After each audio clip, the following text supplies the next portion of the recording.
Hello guys, നമ്മൾ ഇന്ന് ക്രിസ്മസിന്റെ വിശേഷങ്ങളായിട്ടാണ് വന്നേക്കുന്നത്. ഞാൻ എൻ്റെ ഫ്രണ്ട്സും കൂടെ റെഡിയായി കോളേജിലേക്ക് പോവാണ്.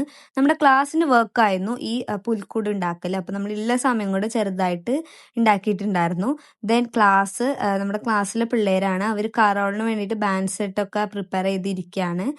അപ്പോൾ നമ്മൾ ഓഡിറ്റോറിയത്തിലേക്ക് പോവാണ്. ഇത് സീനിയേഴ്സിന്റെ വർക്കായിരുന്നു, ഡെക്കറേഷനും സ്റ്റേജ് ഒരുക്കലൊക്കെ. അപ്പോൾ അവർ അത് അടിപൊളിയായിട്ട് തന്നെ ചെയ്തിട്ടുണ്ടായിരുന്നു. ഈച്ച് ബാച്ചിനും ബാച്ച് എൻട്രീസ് ഉണ്ട്. പക്ഷെ നമുക്ക് ഇതിനെക്കുറിച്ച് അറിയാത്തതുകൊണ്ടും ഫസ്റ്റ് ഇയേഴ്സ് ആണല്ലോ, അപ്പം നമുക്ക് ഇതിനെക്കുറിച്ച് അറിയില്ല, അപ്പം നമുക്ക് സമയം ഉണ്ടായിരുന്നില്ല. പക്ഷെ സീനിയേഴ്സൊക്കെ നല്ലപോലെ വെൽ പ്ലാൻഡ് ആയിരുന്നു, അവർ നല്ല പരിപാടികളൊക്കെ ഒരുക്കിയിട്ടുണ്ടായിരുന്നു.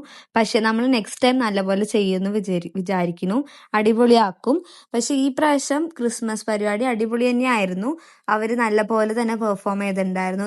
രണ്ട് ചേച്ചിമാരെ കപ്പിൾ ഡാൻസും കാര്യങ്ങളൊക്കെ ഉണ്ടായിരുന്നു. ദെൻ അവരുടെ റാമ്പ് വാക്ക്, അവർ ഡിഫറെൻറ്റ് ക്യാരക്ടേഴ്സിൽ റാമ്പ് വാക്ക് ഉണ്ടായിരുന്നു, നല്ല അടിപൊളിയായിരുന്നു. അതിലൊരു പോർഷനാണ് ഇപ്പോൾ വരാൻ പോണ ഈ വെഡ്നസ്ഡേയുടെ. അതെനിക്ക് നല്ല ഇഷ്ടമായി, അപ്പം ഞാൻ വീഡിയോ എടുത്തതാണ്. ദെൻ ബാക്കി എല്ലാം തന്നെ അടിപൊളിയായിരുന്നു. പിന്നെ നമ്മുടെ ക്ലാസ്സിലെ പിള്ളേർ ചെറിയ രീതിയിലുള്ള സമയം കൊണ്ട് ഡാൻസ് ഒരുക്കിയിട്ടുണ്ടായിരുന്നു, പക്ഷെ അതും അവർ അടിപൊളിയായിട്ട് തന്നെ കളിച്ചു. ദെൻ എല്ലാം മൊത്തത്തിൽ പരിപാടി നല്ല കളറായിരുന്നു. ചേച്ചിമാരുടെ ചേട്ടന്മാരുടെ കപ്പിൾ ഡാൻസും കാര്യങ്ങളൊക്കെ ഉണ്ടായിരുന്നു. പിന്നെ 2 ചേട്ടന്മാരുടെ കപ്പിൾ ഡാൻസ് ഒക്കെ ഉണ്ടായിരുന്നു. ഇങ്ങനെയൊക്കെയായിരുന്നു ഞങ്ങളുടെ കോളേജിലെ പരിപാടി. അപ്പം നിങ്ങളുടെ കോളേജിലും സ്കൂളിലൊക്കെ ക്രിസ്മസ് സെലിബ്രേഷൻ എങ്ങനെയായിരുന്നു എന്ന് കമൻറ്റ് ചെയ്യുക.